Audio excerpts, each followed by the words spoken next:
England, New Zealand, Bangladesh और अफगानिस्तान पाकिस्तान आ रही हैं। मगर भारत ने एक बार फिर पाकिस्तान आकर खेलने से इनकार कर दिया है। बीसीसीआई ने ऑफिशियली आईसीसी और पीसीबी को आगाह कर दिया है कि भारतीय टीम चैंपियंस ट्रॉफी खेलने पाकिस्तान लैंड नहीं करेगी।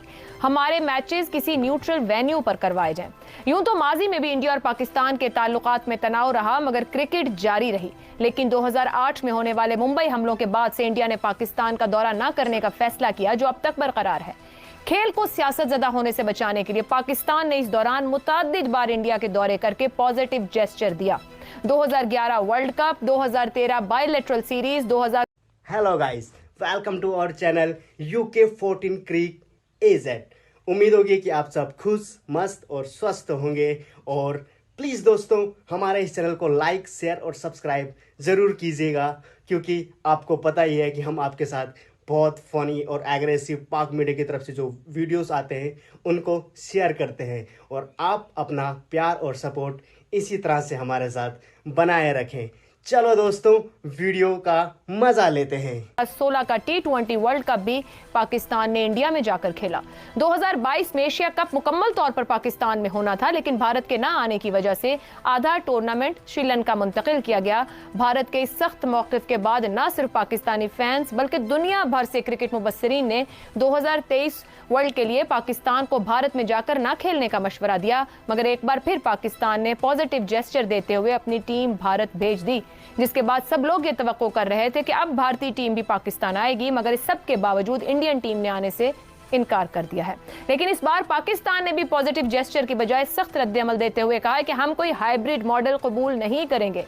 पूरा टूर्नामेंट पाकिस्तान में होगा। भारत अगर नहीं आएगा तो हम उसके बगैर इवेंट कराएंगे। पाकिस्तान गवर्नमेंट का, पाकिस्तान क्रिकेट बोर्ड का मौकिफ बड़ा क्लियर है कि पाकिस्तान अगर इंडिया नहीं आएगी तो हम इंडिया के साथ कहीं भी नहीं खेलेंगे, किसी भी आईसीसी इवेंट में नहीं खेलेंगे। इसका नुकसान इंडिया को भी बर्दाश्त करना पड़ेगा। अगर पाकिस्तान, अगर इंडिया की अपनी वैल्यू है ना इंटरनेशनल क्रिकेट में, तो पाकिस्तान की भी वैल्यू है। पाकिस्तान के बगैर भी इंटरनेशनल क्रिकेट अधूरी है। अगर आप इंडिया वर्सेस पाकिस्तान या पाकिस्तान को इंटरनेशनल क्रिकेट से माइनस कर दे, आईसीसी से माइनस कर दे, तो ब्रॉडकास्ट वैल्यू को कम होना ही है। पाकिस्तान का बगैर भी गुजारा नहीं है। और इसका नुकसान पाकिस्तान और इंडिया के साथ साथ दीगर मुल्कों को भी होगा, जो ये ब्रॉडकास्ट रेवेन्यूज से जो शेयर हासिल करते हैं। तो सबको ये क्रिकेट का नुकसान होगा। यहां पे अगर इंडिया ने अपनी ये अपने रवैये में लचक नहीं दिखाई और बार बार जो अपनी पॉलिटिकल पोजीशन है उससे उसको क्रिकेट पर इंफ्लुएंस करने की कोशिश की, तो यहां पर बेहतरीन मौकिफ और एक ऐसा मौकिफ पाकिस्तान की तरफ से आया जिसपे आई थिंक हर किसी ने अनकंडीशनली सपोर्ट किया कि हाँ, अगर इंडिया नहीं खेलता पाकिस्तान से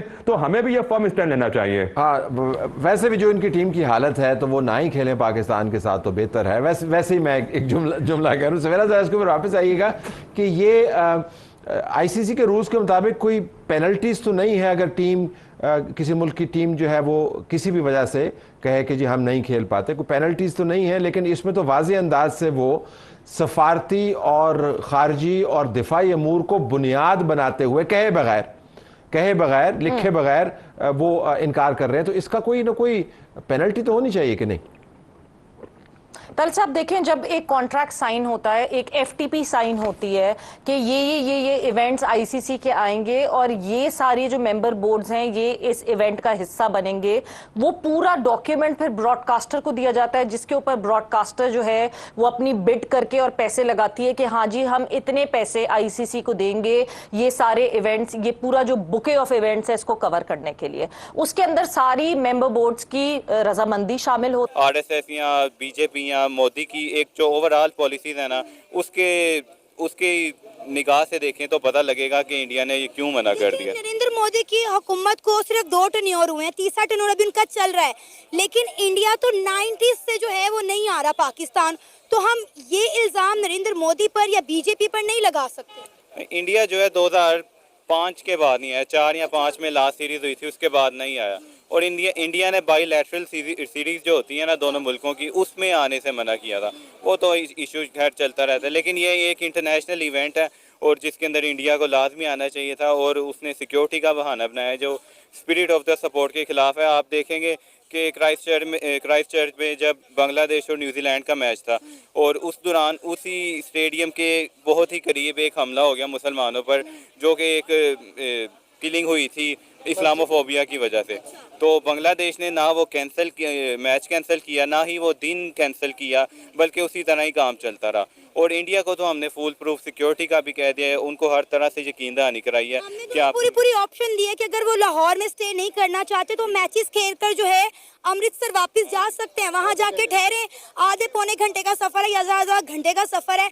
आप यहाँ कजाफी स्टेडियम में मैचेस खेले, अपने सारे मैचेस हमने कहा था कि आप कजाफी स्टेडियम में खेलें, उसके बाद अमृतसर चले जाएं और वहां से फिर मैच खेलने के लिए आप आ जाएं।